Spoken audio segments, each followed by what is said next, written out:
Para conecta, gobyerno, privado y mga miyembro del comunidad.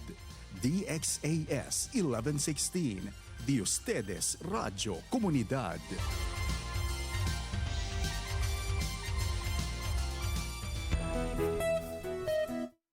El hora di aton alas 8:30 yan na entero pais.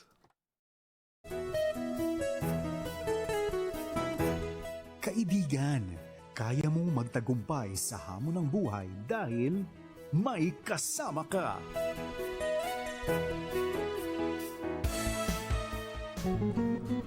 Magandang morning mga kababayan ko sa buong Pilipinas at all over the world. Good morning po. Sa muli po, ito si Kuya Carlo kasama si Kuya Joas para po sa ating palatuntunan may kasama ka. Kuya Joas, alam ko nagkape ka na. Bumati ka muna. Wala siyang. Sabado, araw natin ito. Ayan, Kuya Carlo, I'm very excited dahil may makakasama tayo. Pero bago yan, batiin natin lahat na nakikinig sa atin sa radyo, gayon din sa mga nakatutok sa ating Facebook Live. Kaway-kaway sa anumang panig ng Pilipinas, Luzon, Visayas o Mindanao. Nga pala, Kuya Joas here. Ayan, kabalikat at kasama mo. Yun, Kuya Carlo, ikaw, kamusta ka na? Ituloy mo na yung sinasabi mo, kabalikat mo, tuloy mo yun. Maganda yung punchline mo yun eh. Sige na, ulitin mo daw. Ulitin natin. Ako si Kuya Joas, kabalikat at kasama mo sa tagumpay ng buhay na nagsasabing, kaibigan, kaya mo yan, ikaw pa.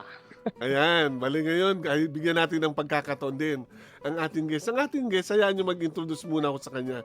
Siya po ay isang very close sa puso ko dahil ang buong pamilya niya ay parang pinagtagpo kami ng Panginoon, ano? Nakilala ko sila at naging parang pamilya ko na talaga sila. And at nakita ko yung buong aspeto ng buhay nila. Kaya natuwa ko nung pinagpipray ko to ng matagal para maging guest natin siya. Well, ang guest po natin ngayon ay anak po ng isang ate ko. Bale si Ate Sara Tagle Gonzales. Ate Sara, bumati ka sa ating mga tagapakinig. Good morning po everyone at maraming salamat po sa pag-invite sa akin this morning at napaka-blessed ko po dahil ito yung pagkakataon na ibinigay sa akin ng Panginoon na i-share yung aking journey as neurofibromatosis patient. Yan, talagang, nakita nyo na. Alam mo ba, Ate Sara, nung araw pa talaga ay pinag-pray ko na to. Nung nagkita tayo last, sabi ko, sana maging guest ko si Ate Sara sa programa. Kaya Kuya Joas, ang prayer natin ay nasagot na ng Lord. Kasama na natin si Ate Sara ngayon. Well, Yes. pero Ate Sara, bago tayo mag-umpisa sa ating, excited lang talaga ako. Pasensya na kayo. Actually, kaninang umaga ay alas 2 na ng madaling araw, gising pa ako para pumunta na dito sa station. Alam nyo, hayaan nyo muna magbago tayo magpatuloy. Yung mag-lay tayo ng foundation sa ating discussion. Maganda yung meron tayong Word of God. Matatagpuan ito ang ating discussion ngayon, ang ating devotional sa Nehemiah chapter 6, verse 1 to 3.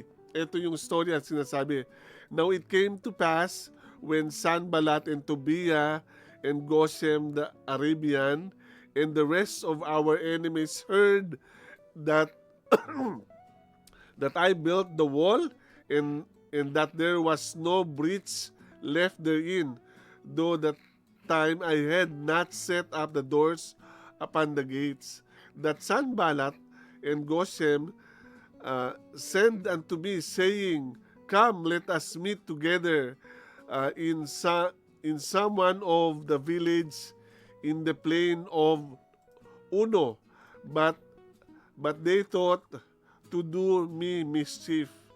The verse 3, ang sabi niya dito, And I sent messengers unto them, saying, I am doing a great work, so that I cannot come down. Why should the work cease? I will not leave and come down to you.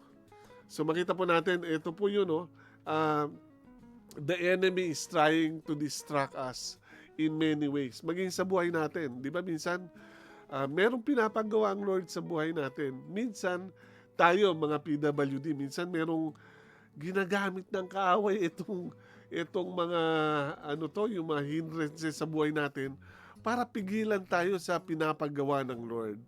Pero kahit na bingi ka man, hindi ka man nakakalakad ng maayos, bulag ka man, parte lang yan ng challenges sa buhay natin. Pero the work of the Lord should not stop. Huwag natin hayaan. Ito ay ang nakita ko to sa atin, ang term nga nila nito, ang handicap natin, sa akin, ang challenges sa buhay natin, ito ay dinadagdag lang ng grace ng Lord. Pero huwag natin hayaan na sumakay dyan ang dyablo para harangan tayo sa magandang layunin, sa magandang trabaho na pinapagawa sa atin. So si Nehemiah, yun yung ginawa niya. Pinapagawa sa kanya ng Lord ang wall ng Jerusalem, pero ang kaaway gusto siyang pigilan. Gusto makipagkwentuhan sa kanya, pero actually may plano silang masama. So sa buhay natin, mga kapatid, tuloy-tuloy lang. Mahaba ang hamon ng buhay, pero hindi natin dapat pigilan to. Kahit anong mga reasons na binibigay sa atin.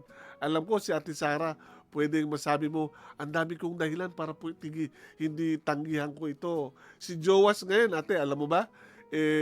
Kahapon po, namatay ang lola niya. Nagpunta sila from Cavite, nagpunta sila ng Quezon City lang para, makikiramay. Actually, umuwi siya uli para magpatuloy sa programa. Kaya, saludo ako sa iyo, Kuya Joas, sa ginagawa mo. Hindi mo ako iniwanang mag-isa sa ere. Ayan. So, God bless the reading of His Word. So, tuloy-tuloy lang, mga kapatid. So, ngayon, gigisahin na natin si Ate Sara. Kuya Joas, meron kang unang tanong kay Ate Sara? Ito, Kuya Carlo, kasi alam ko na sa lahat ng mga pinagdadaanan natin sa buhay, ayan, di ba? Sa lahat ng mga nararanasan natin, minsan, tayo yung madalas nagtatanong, uy, kamusta ka na? Pero ang tanong, kinamusta rin ba natin yung sarili natin? Oo nga, no? Kumusta kaya ako? Kaya Ate Sara, kumusta po kayo ngayon? Lagi kong sinasabi sa mga nagtatanong sa akin kung tuwing kinukumusta nila ako, sinasabi ko na I am in pain but I am not giving up. So ganun din sa oras na ito, ang may pinagdadaanan man ako pero hindi nga ito magiging hindrance para mag-serve at magbigay ng inspirasyon sa mga taong lalo na sa mga taong dumadaan din sa matinding pagsubok sa buhay at sa mga katulad ko na mayroong ganitong karamdaman na neurofibromatosis. Ayan. Pero bago tayo dumako doon sa disability o sa karamdaman na yan, sino nga po ba si Ate Sara? Ano po ba ang kanyang pinagkakabalahan? Ano po ba ang kanyang mga ginagawa sa kanyang buhay? Ako ay isang ina at isang asawa at ako po ay nagtatrabaho bilang government employee sa Tarlac State University at sa aking buhay, no, sa aking journey as neurofibromatosis patient, marami akong pinagdadaanan every day, pero ang aking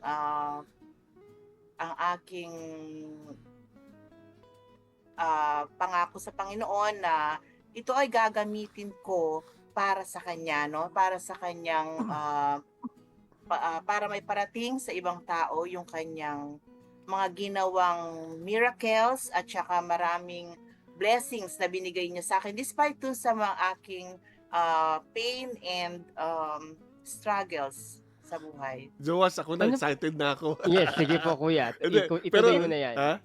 Ikaw, baka puputok yung kwan mo dyan. Ano yung sunod na tanong Wala mo? po. Continue ko Kuya. Hindi, ako ito, ihahagis ko na agad yung $1 million question.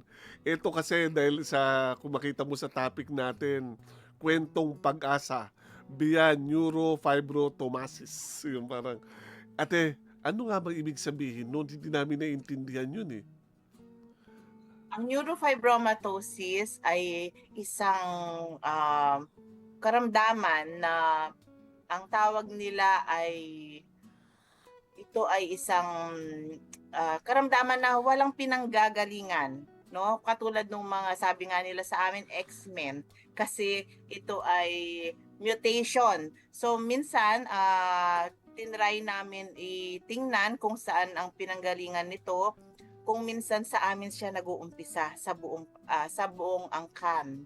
So ito ay mutation at ang mga tumors namin ay tumutubo sa mga nerves, sa anumang parte ng katawan, at ito ay nagdudulot ng matinding sakit or pain. So we are literally living in pain sa buong buhay namin. From the start na kami ay na-diagnose hanggang sa kami ay tumanda, ang pain ang palagi naming kasama. At walang nakakaalam kung ano ang magiging manifestation pa ng neurofibromatosis sa amin. Kasalukuyan pa po itong pinag-aaralan ng mga experts sa buong mundo. So wala pa pong cure ang neurofibromatosis, at kami po sa aming sa stage ng mga buhay namin, kami po ay nakikipag-ugnayan sa mga research centers, sa government agencies, para po kami ay ma-recognize, makilala po ang neurofibromatosis at mabigyan ng sapat na suporta ang lahat ng mga patient na merong ganitong nararanasan. Ate, yan na, excited na.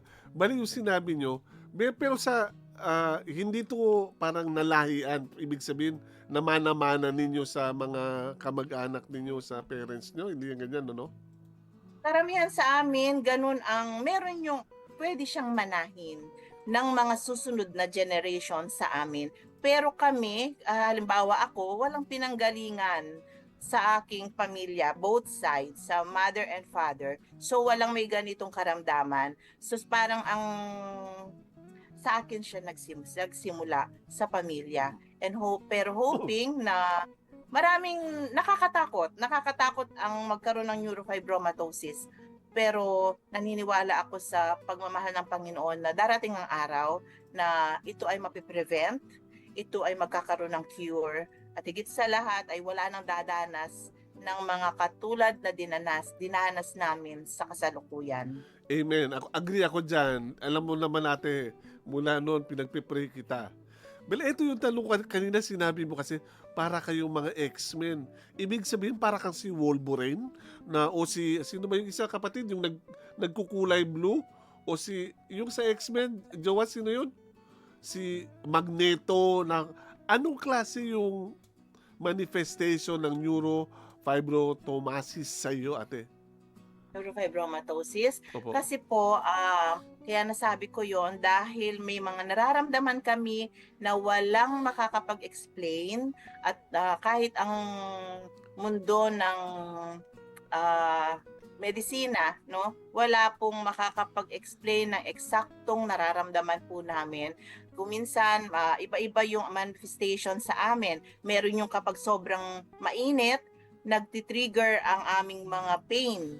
Meron naman kung minsan sa sobrang lamig, nagtitrigger din yung aming pain. So, hindi nila walang exact na explanation doon sa aming nararamdaman everyday. Kaya kami, neurofibromatosis patient, sinishare namin na baka sakali ay magkaroon ito ng yung understanding at awareness sa ibang tao. Jowa, ikaw. Pero, yes, apo. Pag sinabi po natin you are in pain, ano po yung ibig sabihin ng pain po na yun? Anong ginagawa niyo pag kayo po ay inaatake ng pain? May pain reliever po ba or hinahayaan niyo na siya mag-subside? Sa ngayon, meron akong 7 klaseng pain reliever everyday. At meron din akong treatment for the pain, yung perineural injection, and meron din po akong shockwave at least 3 times a week para lang ma-lessen yung pain. Hindi siya totally nawawala kasi ang tumor ko is nasa nerve. So hindi ko alam kung kailan ito magti-trigger. So yung mga triggers napag-aralan ko siguro for many years kung saan ako nagti-trigger. So yun ang pinaka ano sa akin is para as much as possible is hindi ako dadating doon sa point na ang pain scale ko is 10. Kasi pag dumating ako sa point na yon is nagkakaroon tayo ng psychological problem, yung depression, anxiety, at kung minsan kahit kausap mo ako, hindi kita naiintindihan pagka naka-trigger yung pain. So, marami, mahirap siyang i-explain kasi makikita nila ako na parang normal, pero hindi nila alam deep inside, no? Deep inside is yung pain scale ko is napakataas. Pero ngayon po, may pain po kayo nararamdaman as we talk? Meron po? Talagang naghanda po ako. So, ininom ko po lahat ng pain reliever ko. Okay. Before po tayo magharap, dahil gusto ko po talagang may parating sa lahat ng manonood na at nakikinig po sa atin na yung tunay na nararanasan po ng isang neurofibromatosis patient. Ate, ilan nga yung Sige po. Sige kuya. Manang muna, Sige po, bago kayo ikaw, muna. ilan nga yung sinabi mo kanina? Hindi ko masyado narinig. Ilan yung pain reliever mo? 7 po. 7? Pwera pa yung mga shockwave, iba pa yung mga gano'n na a week? A week. Opo, per week Grabe, no? po. Isa pa, paano yun? Malaking gastusin yan. Ibig sabihin, kung inipon mo yung pera mula noon hanggang ngayon, nabili mo na yung Malacanang Palace, ano? Tunay po yan, Pastor, kasi talagang ang isa sa mga struggles namin at challenge is yung financial aspect. Dahil most of us, mas marami sa amin, lalo na ang wala pong kabuhayan. Dahil iba-iba po ang itsura ng neurofibromatosis at yung severity po is iba-iba din. So, kahit po nagwo-work ako, talagang kulang pa din po. So, humihingi po kami ng tulong sa government. May nahingi po kami tulong sa PCSO, DSWD, sa Capitol, sa munisipyo, at sa mga taong pinapadala po ng Panginoon para po tumulong sa akin dahil sa pamilya ko. Dahil kahit pagsama-samahin po namin yung aming mga income or ay talagang hindi po sasapat. Pero mabait po ang Panginoon. Talagang kuminsan ma-amaze po kami sa mga nangyayari na hindi namin alam saan. May nagbibigay, may bigla na lang guarantee letter, meron biglang magbibigay ng mismong gamot na. So talagang sabi ko sa Panginoon, naa-amaze po ako sa pagmamahal niya. Despite sa pinagdadaanan ko, alam kong nandyan po siya. Ate, ilang taon po kayo nung nag-umpisa yan? I was diagnosed 9 years old. Hala! At ang una, yes, 9 years old po. At kasalukuyan, naka 12 surgeries na po ako. At 2 po dun sa surgeries ko is na-diagnose po na malignant. Pero sa awa ng Panginoon ay marami siyang ginawang himala para Amen. po ako po ay maka-survive hanggang ngayon. Pero talo pa po kayo kay Jowas. Si Jowas kasi more than 30 surgeries na yan na meron si Jowas. Oo nga po, Kuya Jowa. Kaya nung sabi ni Pastor, sabi ko, ako 12 lang, siya 30. Sabi. Kaya nga talagang hindi mo ma-judge ang isang tao, no? Kung minsan yung pinagdadaanan natin, meron pang higit ang pinagdadaanan sa atin. And yet, tignan nyo naman, Kuya Jowash, Opo. travel ka pa all the way, tapos may pinagdadaanan ka pa, and yet, you are still serving, no? Para sa Panginoon. O Jowas, ikaw na magtanong. Yes, Sunod. ito, may question din po ako. Yung shockwave po ba, kung 2 or 3 times a week, ilang minuto po yun o oras naglalast kada araw? 1 oras. Ay, so ibig sabihin, ano po? Ang process ng shockwave therapy and 3 kasing klase yon. So 3 oras po yung aking treatment and therapy. Pero yon yung maglalast yung walang pain, siguro depende rin sa mga activities ko. Kasi kung minsan, kung may mga activity ka after, so it will last only 1 to 2 days na painless. Pero hindi naman siya totally painless. Talagang nandyan pa din yung pain. Siguro na ma-manage ko na lang yung pain. Pero paano po yun? For example, dahil nag-work nga po kayo sa State University, syempre may mga stress din dyan. Sa pamilya, may mga pinagdadaanan din. How do you cope? Lalo na kung nagkasabay-sabay yung in pain ka, tapos biglang nag-arise yung stress. Paano yun po na ma-manage? Parang hindi ko siya ma-imagine, no? Na in pain ka, tapos ang daming problema sa paligid. Through prayers. First thing in the morning talaga I pray to God. Sabi ko lahat ng gagawin ko today para sa inyo Panginoon, kaya tulungan niyo po ako. So alam nyo, pagdating sa work, ang nature ng work ko is a scholarship office ng university. So minsan may mga darating na mga estudyante na may mga problems. So kailangan namin yan i-address. Pero meron time na meron akong kinakausap, magti-trigger ang pain ko kasi walang oras ang pag-trigger ng pain ko even with medications.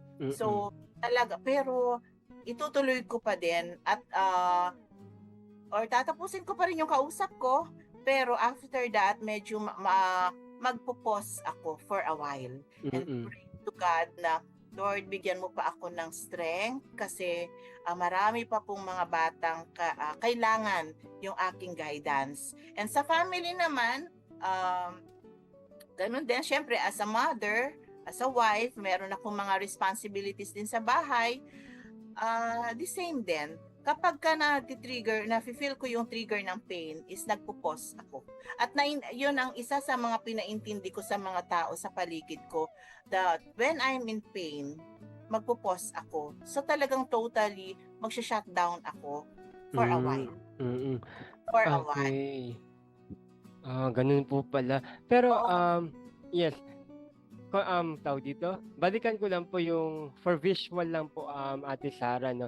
Pag sinabi niya siya may mga tumor kayo sa nerve, I don't know if it's tamang tanong to ha, pero for my visual lang po kasi, ano po yun? Visible po yun? Or nasa loob lang siya? Visible siya kasi kasing laki siya ng ulo ng bata.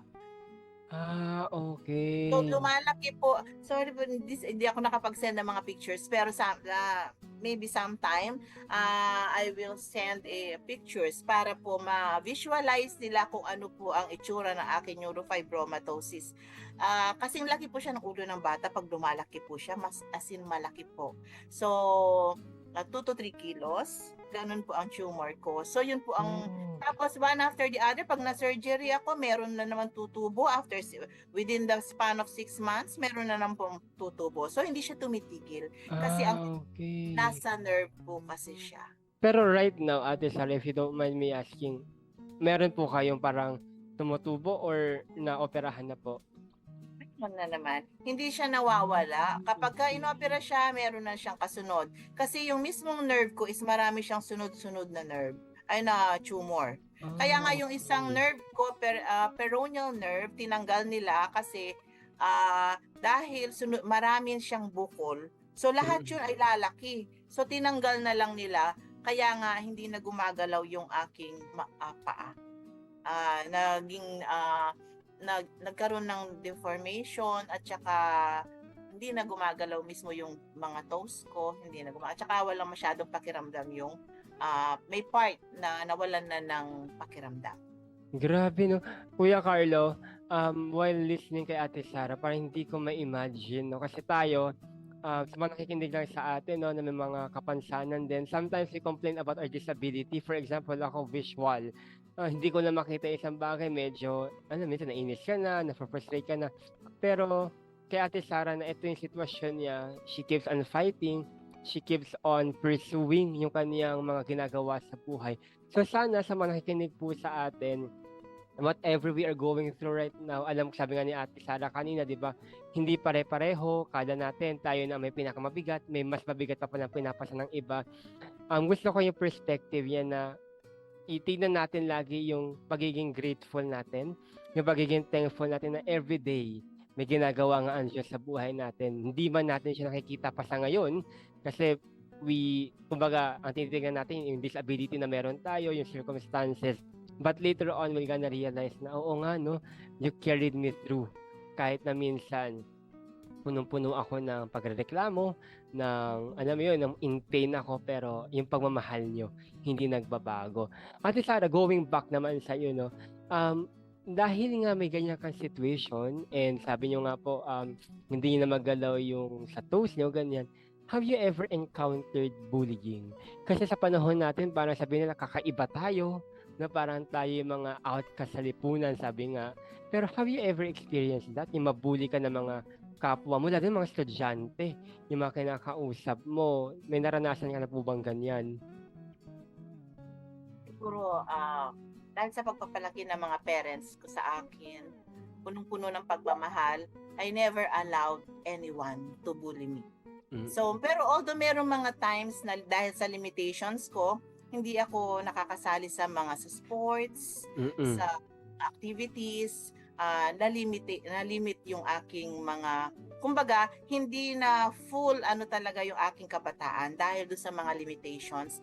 Pero when it comes to bullying, lagi ko yung sinasabi sa mga tao na, if you will allow them to bully you, they will. Pero if you will not, definitely, you will never experience bullying. Tama po yun, tama yun, na if you allow them, tama nga, gagawin nila. Pero kapag strong ka, na pinapakita mo na you can never, kumbaga bully me, hindi nga rin naman talaga sila mag-a-attempt, no? Pero ate, ganito po yun, no? Sa situation po na meron kayo ngayon, kailan po nagsimula yung sa nerve niyo po yung tinanggal? Balikan lang po natin. Bata pa po kayo nun? Or medyo latter part na po yan? Surgery ko is 9 years old. Tapos ang interval Okay. is 2 to 3 years. Meron time na 4 years ang bago ako na surgery ulit. Pero continuous yung paglaki.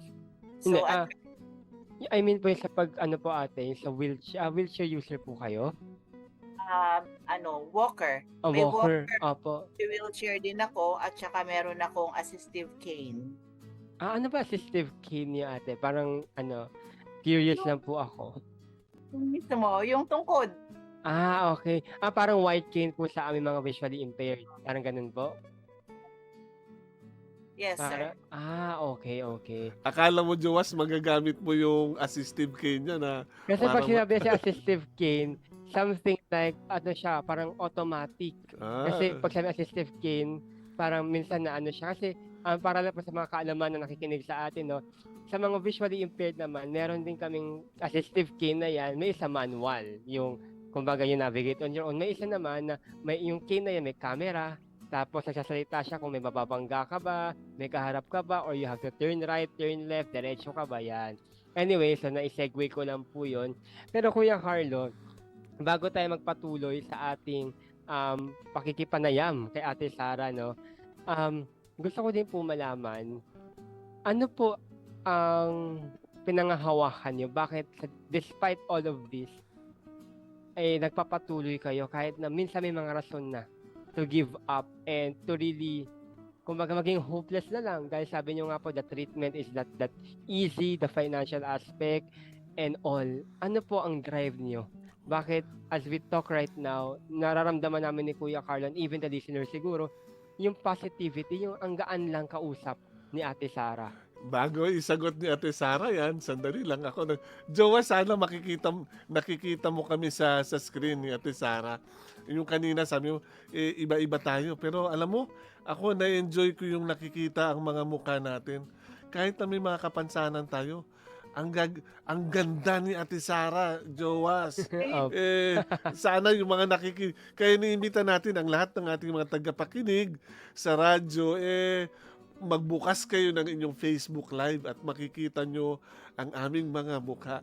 Sa totoo lang, parang ako yung negro sa ating tatlo. Pero Ate Sara, talagang you look very beautiful. Ganon din ikaw, Jowas. Ako, na-appreciate ko yung nakakakita ako ng maayos. And at the same time, bago tayo magpatuloy, yung sagot ni Ate Sara, no? Yes, apo. bigyan muna natin ng panahon para huminga si Ate Sara. Ginigisa na natin siya ng husto. Well, magbabalik po kami makalipas po ng itong isang magandang awitin. At bago natin ipag-play itong music natin, gusto nating batin ang dami nag-birthday celebrant, kapatid. Mga kakilala ko dyan sa Pangasinan, si Pastor Noel Coral, at si Lori, dyan siya sa Tectite, sa Quezon City, sa World Trade Center, si Lori Velarde, and meron pang isa nagse-celebrate. At the same time, sa mga mag-o-taking ng CPA at maging sa dentistry, ang awit na ito ay para sa inyo. Magbabalik po kami makalipas po ng awiting ito.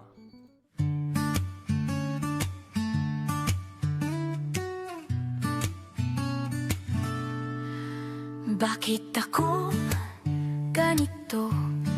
May silbi ba ang tulad ko? Marahil yan ang tanong mo. Pero kaibigan, espesyal ka, dahil dakilang Diyos na sa'yo ay lumikha. Sa araw-araw ng iyong buhay, kasama mo ang Diyos na makapangyarihan. Siyang umaakay, umaalalay at gumagabay, palaging nakikinig sa iyong mga dalangin. Oh, kaibigan ko, hindi ka mag-iisa. May kasama ka, may kapansanan, ang turing sa'yo ng lipunan. Oo, yan ang katotohanan. Pero kaibigan, espesyal ka, dahil dakilang Diyos na sa'yo ay lumikha. Sa araw-araw ng iyong buhay, kasama mo ang Diyos na makapangyarihan. Siyang umaakay, umaalalay at gumagabay, palaging nakikinig sa iyong mga dalangin. Oh, kaibigan ko, hindi ka mag-iisa. May kasama ka, huwag magpatalo.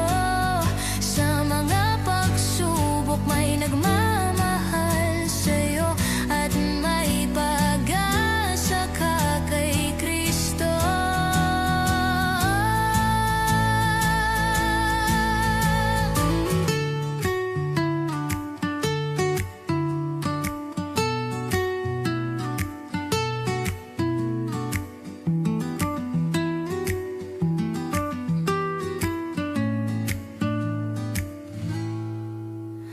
Sa araw-araw ng iyong buhay, kasama mo ang Diyos na makapangyarihan. Siyang umaakay, umaalalay at gumagabay, palaging nakikinig sa iyong mga dalangin. Oh, kaibigan ko, hindi ka mag-iisa. Sa araw-araw ng iyong buhay, kasama mo ang Diyos na makapangyarihan. Siyang umaakay, umaalalay at gumagabay, palaging nakikinig sa iyong mga dalangin. Oh, kaibigan ko, hindi ka mag-iisa. Hindi ka mag-iisa. Oh, hindi ka mag-iisa. May kasama ka, may kasama ka.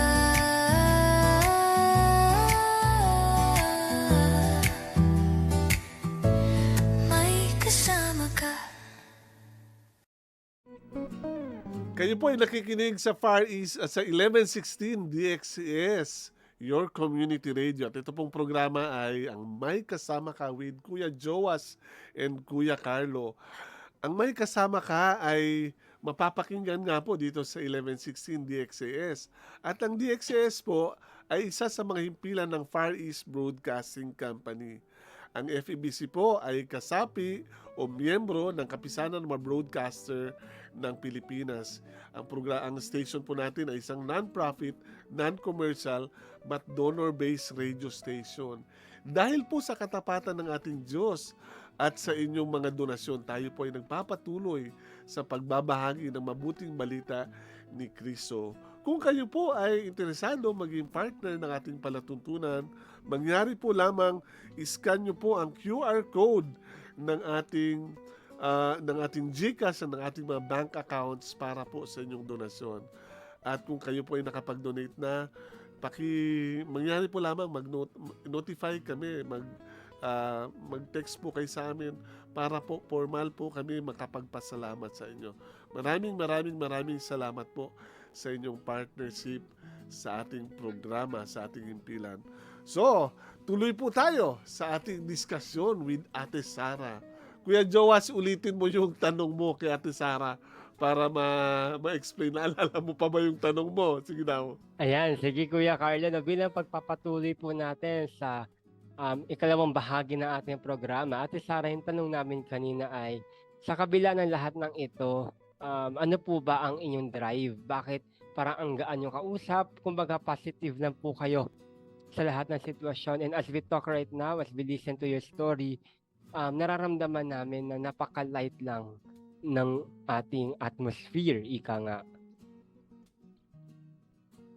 Katulad din ng ibang may mga karamdaman, ako din po ay dumadaan sa anxiety, sa depression, at dun sa tinatawag natin kung minsan yung losing hope. Pero sa lahat ng experiences ko, yung kung minsan nandun na ako sa verge of giving up, bigla na lang meron akong kailangan gawin. For example, nung time na isa sa mga pinaka-painful surgery ko, halos mag-give up na ako. I was praying nung time na yon kasi dahil kahit kagat na lang ng langgam, talagang sisigaw ako sa sobrang pain. So sabi ko kay Lord, ayoko na, tama na. So maya-maya narinig ko may tumatahol yung mga aso namin kasi dumating yung aming pastor.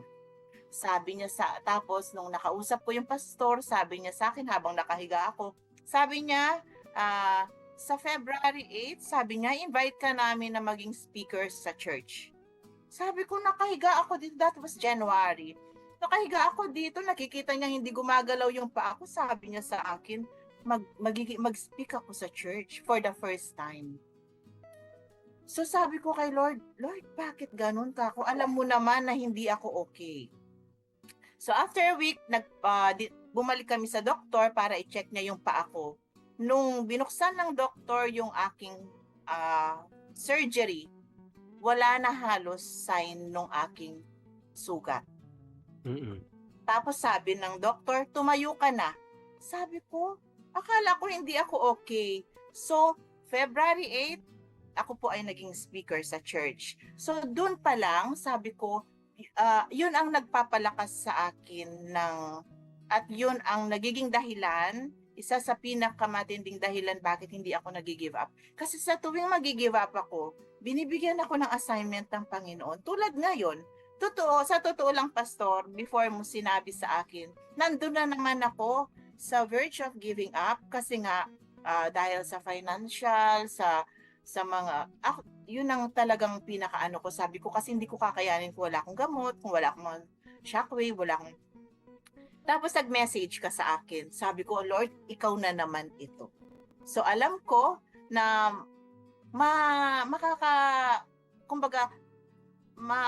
mariresolve na naman yung aking problem. Sabi ko, talagang yun na ang aking buhay. Kasi kung di nyo natatanong, kasi dahil ako'y may karamdaman, wala akong dreams in life, wala akong dreams, wala akong plans. So, I live one day at a time. No? Pero alam nyo, kung titingnan ko lahat yung journey ko, laging present ang Panginoon. Normal lang minsan na umiyak ka, normal lang minsan na mawalan ka na ng pag-asa, pero kung babalikan mo, no, lahat ng pinagdaanan mo, sobra-sobra ang blessing ng Panginoon. Ano Alam mo, Ate Sara, yes, Kuya Carlo. napatahimik ka, Jowa. Sige, tuloy mo. Opo, ito nga po. Actually, nakikinig ako di ba, nakikinig tayo kay Ate Sara. Wala pong sound. Sige.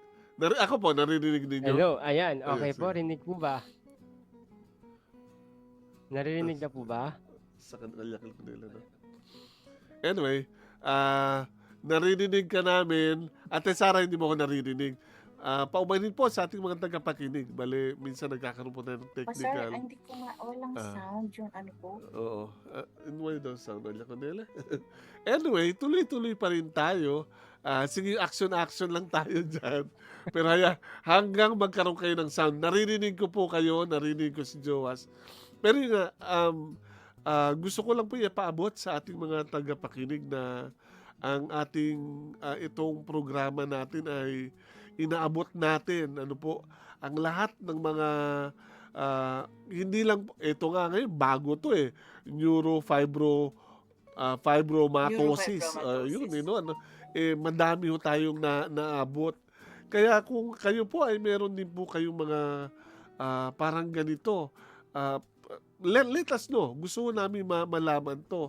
Pero Ate Sara, isang tanong po sa inyo, ito po ba ay, alam ko nakikita kayo sa physical features ninyo, considered kayo na PWD. Pero kung sa picture lang natin ngayon, kung makikita, kaganda-ganda mo, hindi nila alam, bakit ba yan parang PWD ba yun? Ano ba yung, kung walang physical manifestation ng sakit na yan, nare-recognize yan ng government na kayo ay PWD. Ate Sara, nawala na naman siya ng sound. Kuya Joas, ikaw, ano masasabi mo Ayan. sa Ako sinasabi naman, ko? Kuya Carlo, habang si Ate Sara po ay ganun talaga, no? May mga technical difficulty tayo. Pero Kuya Carlo, no, habang nakikinig ako kay Ate Sara sa kwento niya, dalawang bagay lang po yung napatunayan ko. Una, yung kapangyarihan ng prayer. It is very powerful na anuman ang sitwasyon natin, anuman ang pinagdadaanan natin, kahit na victory yan or defeat, ang prayer napakahalaga kasi magiging gabay natin ito.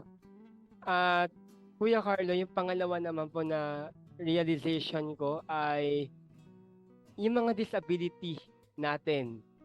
God uses that hindi lang para pahirapan tayo, kundi para maging inspirasyon at mapahayag natin yung kabutihan at katapatan niya. Yung mga struggles na meron tayo, that is His ways para ipakita na kahit ganyan yung sitwasyon, kaya kitang iangat. And sa kwento ni Ate Sara kanina, yung kwentong pag-asa niya, napatunayan nating lahat na God is with us. No, basta tuloy lang tayo sa ginagawa natin. Sabi mo nga kanina, Kuya Carlo, no, sa scripture na shinare mo very, kumbaga, akmang-akma, yung I'm doing a great work, pero yung mga enemies, andyan para sirain ka, hadlangan ka, hilahin ka pababa. Pero tayo mga PWD, yung pagkakataon, yung oportunidad na ipinagkaloob sa atin, yung work, yung great work na yan na inentrust sa atin, gawin lang po natin at siya na ang bahala na itawid tayo sa kumbaga sa destination na inihanda niya para sa atin. Yun lang, Kuya Carlo, yung realizations ko while listening kay Ate Sara kanina. Ikaw ba, Kuya, kamusta naman ang pakikinig natin o pakikinig mo sa kanya? Hindi, ako, okay lang. Anyway, isa pa, kanina yung binanggit ni Ate Sara, yung parang one day at a time, na bino mo araw-araw. Di, of course, nagpaplano ka pa, pupunta ka sa trabaho, ganun, pero yung long term, dahil hindi mo alam kailan yung lalaki uli yung tumor, kailan yung mag-atake ng sakit. Parang sana atin kwan lang, no? Hindi ko wala ko sa kalagayan mo dahil dumadating lang, umatake lang yung sakit. Pero sana yung looking beyond pain. Paano mo masasabi yun, ate? Na, sa ngayon pwede mo pa isipin, gusto kong makita kahit ganitong mangyari, yung mga anak ko, magkakaroon ako ng apo. Parang ganon. Will to live. Madaling sabihin, easier said than done. Ate, sige daw, magpatuloy ka daw magkwento. Ate Sara, ikaw naman. Ano po, talagang very grateful po ako sa mga ganitong pagkakataon na makapag-share. At alam niyo po, sa nature ng work ko, no, sa scholarship office ako, meron po kaming mga scholarship para sa mga PWD. At lagi ko pong sinasabi sa kanila na ang disability natin ay hindi siya kabawasan sa pagkatao, no? Dahil may mga special abilities tayo na lalo na yung pag-connect sa mga tao at saka yung mas naiintindihan natin kung ano yung struggles. So mas madali tayong makapagbigay ng mga advice, pwede tayong maging guide at higit sa lahat makapag-inspire po ng marami, no? Syempre yung buhay natin hindi rin perpekto, pero ibinigay ito ng Panginoon sa atin dahil may special assignment tayo sa buhay. Isa pa po, bali ate, ang isang tanong ko, ito yung advocacy nyo, ang ganda nga ng, let me just comment ito sa backdraft nyo, ang ganda yan. Kayo gumawa niyan? Ano yun? Meron ba kayong mga efforts na ginagawa towards yung sa ailment ninyo? Okay. Ang neurofibromatosis sa kasalukuyan ay nasa stage pa lang kami ng recognition ng Department of Health. So wala pa kami doon sa roster ng mga yung rare case diseases. So nag-submit pa lang kami ng mga documents through the help of AstraZeneca, no? At saka ng mga kaibigan natin na sumusuporta sa neurofibromatosis. Kaya tuwing meron kami mga invitation na magsalita at mag-share, ay kami talagang pumupunta po talaga kami kasi dahil ito po ay makakatulong sa pagbibigay ng awareness para makilala po sa Pilipinas, kasi sa buong mundo kilala na ang neurofibromatosis, pero sa Philippines po kokonti pa lang po ang talagang nakakaintindi at saka nakakakilala sa neurofibromatosis. In fact, wala pang talagang sa amin na yung suporta ng gobyerno. Kaya patuloy po kaming yung awareness po yung nagbibigay po kami ng mga education, no? Yung education, in-educate namin yung mga tao tungkol sa neurofibromatosis case. Maaring iba-iba yung aming mga itsura, iba-iba yung manifestation, pero iisa yung aming nararamdaman na magkaroon ng neurofibromatosis na walang lunas ay napakabigat. Pero naniniwala kami na ginagamit kami ng Panginoon para magkaroon ng liwanag para sa mga susunod pang ma-diagnose, no? Para hindi na ma-prevent na maging severe yung kanilang mga nararamdaman. At hanggat maaari, yun na nga, na sana darating ang panahon ay magkaroon na po ito ng cure. Naniniwala po ako doon someday. Okay. Ate Sara, baka gusto niyo pong iimbitahan ang mga nakikinig po sa atin, nanonood sa atin, na kung sakali baka interesado sila mapakinggan pa muli ang inyong kwento, yung inyong advokasya, kanina po sila pwede kumontak? Ano po ba ang inyong mga, kung may social media accounts po kayo, baka pwede niyo po itong ibahagi para naman kung sakali ay maimbitahan kanila maging speaker. Opo. Maaari lang po kaming kontakin. Meron po kaming group, yung Neurofibromatosis Families and Friends. Kung makikita po nila sa Facebook, NFF, no? Neurofibromatosis families and friends. So lahat ng mga carer at saka patient nandoon po. So you can always send an invitation through our Facebook page and also kay Pastor Carlo po kung meron pong gustong kumontak ay through Pastor Carlo din po. Pwede pong para masabihan lang po ako. Ayan. Kuya Carlo, meron pa po ba kayo mga huling katanungan na lang bago tayo magtapos? Hindi, bali ako, yun din, ikaw, Joas, pwede mo yan sa ngayon. Ngayon meron ka ng dagdag kaalaman tungkol sa ganito. Sa Facebook page mo, sa TikTok mo, sa lahat ng ginagawa mo. Ito, additional information to sa'yo, Joas, ha? Kaya magpasalamat ka sa akin. Nag-imbita ako kay Ate Sara para meron ka na namang bagong content. So anyway, Ate Sara, in final, no, before going further, gusto namin makarinig ng you address our listeners. Hindi man natin sila nakikita, pero alam ko all over the world nakikinig sa atin ngayon. Kaya gusto ko na rin take advantage muna mag-say ng hi kay Ate Luz Dial. Nakikinig daw siya sa atin. Well, anyway, Ate Sara, please let us bigyan ka namin ng pagkakataon to address the world na maring hindi ka maintindihan nila. Pero ngayon, even your loved ones, perhaps, yung mga sabihin nila, ay, okay lang yan si Sarah and all these things. Pero kami, mga PWD, we understand. Dahil hindi nila naiintindihan na paano hindi nakakakita. Hindi nila naiintindihan paano hindi nakakarinig. Sa'yo naman, in the area of pain, please address the world kung ano yung gusto mo i-share ngayon from your heart. Ate Sara, kayo na.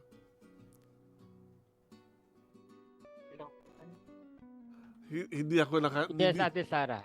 Okay, naririnig ka po namin. Okay. Pwede pong ulitin yung hindi ko masyado pong naano yung Okay.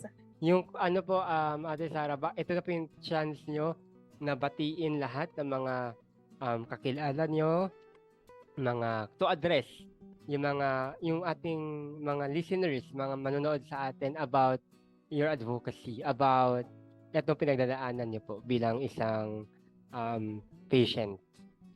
Maraming salamat po sa lahat po ng nag-take time na makinig po sa ating programa at maraming salamat po sa mga taong patuloy po na sumusuporta sa mga neurofibromatosis patient at personally po dun sa marami pong taong pinapadala ng Panginoon para tumulong po sa akin sa aking mga pangangailangang medikal at ganun din po sa mga taong nagiging inspirasyon ko katulad po ninyo na nagbigay sa akin ng panibagong lakas, no, para po makita ko yung purpose ko ulit at ma-remind ako na meron akong special assignment kay Lord at maraming salamat din po sa pamilya ko na patuloy pong nagsusupport, no, sa akin emotionally, financially, at lalo na po yung mga nag-strengthen po ng yung aking faith kay Lord. At maraming salamat po sa lahat ng mga taong patuloy na nagdadasal po para sa amin.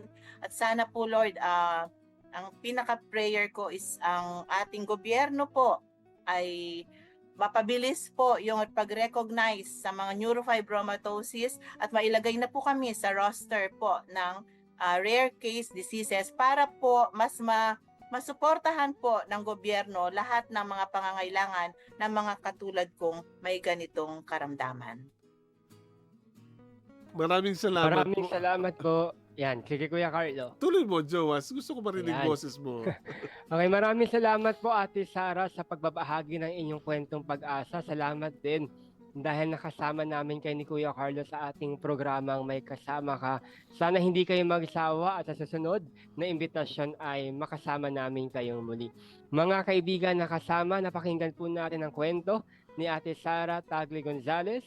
At yon, dahil narating na po natin ang huling bahagi ng ating programang May Kasama Ka, ay magkarinigan po tayo muli sa susunod na Sabado, 8:30 po yan ng umaga. Kaibigan, gusto ko lang i-highlight yung sinabi ni Ate Sara kanina na I am in pain but I am not giving up. Nakasama niyo po kami. Ako si Joash Kabalikat at kasama mo sa tagumpay ng buhay na nagsasabing, kaibigan, kaya mo yan? Ikaw pa. Well, Ate Sara, ulitin mo nga yung, narinig mo yung tagline ni Jowa sa sana makakasama ka namin dito sa programa, magiging regular ka na rin sa amin. O, dapat meron kang tagline katulad ni Jowas na kanina nung umpisa hanggang ngayon matapos na gawa niya. Ikaw, anong tagline mo sa buhay? Ulitin mo nga yung sinabi ni Jowas kanina, I'm in pain. Paano yun? Ate Sara?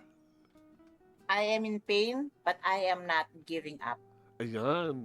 Well, ito naman po si Kuya Carlo na patuloy po nagpapaalala sa atin. Ang buhay natin, mahaba pa yan.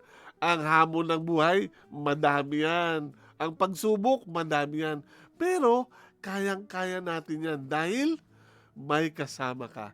Maraming salamat po sa ating technical assistant, si Kuya Roland Alfonso, at sa ngalan po ng 1116 DXAS and Far East Broadcasting Company. Kami po ay nagpapasalamat sa iyo, Ate Sara, sa pag-unlock mo sa amin sa programang ito. Alam ko, Sabado ngayon, dapat nagpapahinga ka. Pero thank you very much po sa inyong panahon. Well, sa muli po, ito si Kuya Carlo with Kuya Jowas. Kami po ay nagpapasalamat sa inyong lahat. Happy weekend po sa inyong lahat. God bless you po. God bless.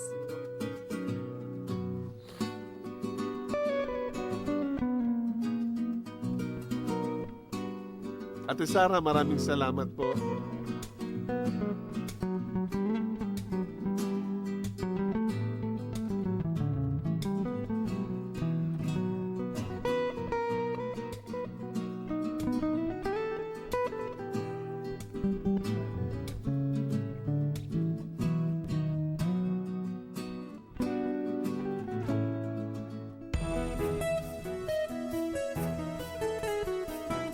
Inyong napakinggan ang programang May Kasama Ka.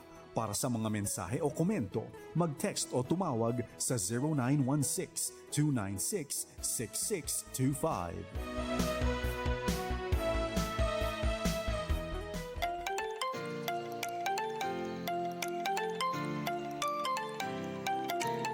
Bawat bata ay mahalaga. Bawat bata ay may karapatan na dapat pangalagaan. Karapatan